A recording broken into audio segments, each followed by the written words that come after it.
যেখানে প্রতিবন্ধকতা সেখানেই বাণিজ্য শুল্কের দেয়াল তুলে দিচ্ছেন প্রেসিডেন্ট ডোনাল্ড ট্রাম্প। বিশ্ববাজারে ডলারের আধিপত্য ধরে রাখতে এবার চোখ রাঙালেন ব্রিক্সের ওপর।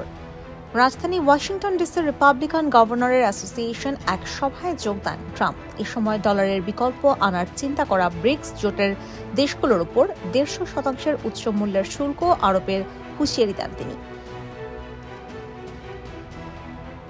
পাশাপাশি সদস্য দেশগুলোর সঙ্গে কোনো ধরনের বাণিজ্য না করারও স্পষ্ট বার্তা দেন ট্রাম্প। তিনি বলেন, ব্রিক্স ডলারের বাজার ধ্বংস করার চেষ্টা করছে। তারা একটি নতুন মুদ্রার প্রচলন করতে চায়, হয়তো বা চীনা ইউয়ান ব্যবহারে আগ্রহী তারা।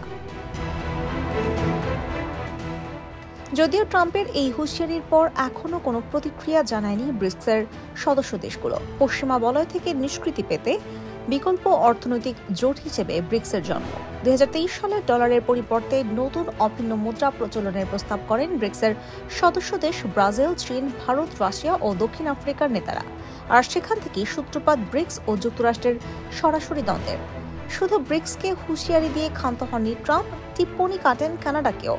বলেন, অটোমোবাইল, তেল, গ্যাস সহ পুরো দেশের 95% পণ্য তারা যুক্তরাষ্ট্র থেকে নেয়। সেই হিসেবে কানাডা যুক্তরাষ্ট্রের 51তম অঙ্গরাজ্য হয়ে গেছে বলে দাবি করেন তিনি।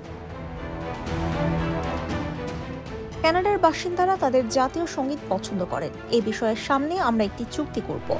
আমার মনে হয় যুক্তরাষ্ট্রের 51তম অঙ্গরাজ্যের জাতীয় সঙ্গীত হিসেবেও কানাডা গানটা আমরা ধরে রাখতে পারি। একই দিন মার্কিন শিক্ষা ব্যবস্থা নিয়েও কথা বলেন ট্রাম্প। নরওয়ে, ডেনমার্ক এবং সুইডেনের মতো যুক্তরাষ্ট্রের শিক্ষা ব্যবস্থা অনেক ভালো হবে বলে আশ্বাস দেন তিনি। IPTV USA, new York.